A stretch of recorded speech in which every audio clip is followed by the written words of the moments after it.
Shri Bachchan Singh police अधीक्षक Akola, Shri Abhay Dongre upper police अधीक्षक अकोला, श्री गोकुळराजजी उपविभागीय पोलीस अधिकारी बाळापूर यांच्या मार्गदर्शनाखाली बाळापूर तालुक्यातील येत असलेल्या उरळ पोलीस स्टेशनच्या वतीने 15 ऑगस्ट तसेच स्वातंत्र्य दिनानिमित्त निंबा फाटा येथे भव्य रक्तदान शिबिर पार पाडले। याप्रसंगी जिल्हास्तरीय सामान्य रुग्णालय येथील टीमकडून रक्त संकलित केले।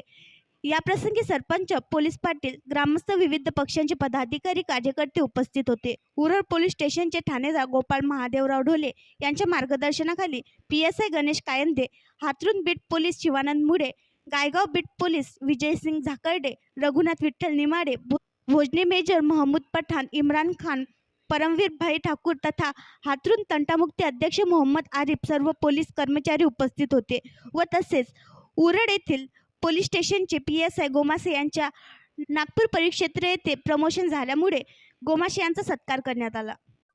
आज 15 ऑगस्ट निमित्ताने अकोला जिल्हा तर्फे तसेच पोलीस स्टेशन उरळ कडून निंबा फाटा या ठिकाणी भव्य रक्तदान शिबिर घेण्यात आलेले आहे।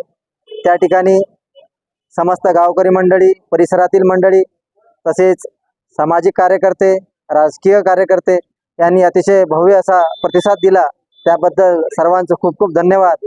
आणि आपण अतिशय मोलाचा कामगिरी करता रक्तदान शिबिर हे अतिशय महत्त्वाचं रक्तदान आहे। ज्या ठिकाणी आपण रक्तदान केलेलं आहे, रक्तदान जिल्हास्तरीय रुग्णालय या ठिकाणी आपण रक्तपेढीला पुरवठा करण्यात आलेला आहे या ठिकाणचा, त्यामुळे अतिशय भव्य असं योगदान आपल्याकडून लाभलं, त्याबद्दल पोलीस स्टेशन उरळ कडून तसेच जिल्हा पोलीस कडून अकोला कडून आपलं खूप खूप धन्यवाद। जय हिंद। आणखी नवीन व्हिडिओ पाहण्यासाठी आमच्या देशमुख एक्सप्रेस न्यूज चॅनलला सबस्क्राईब करा, लाईक करा आणि शेअर करा।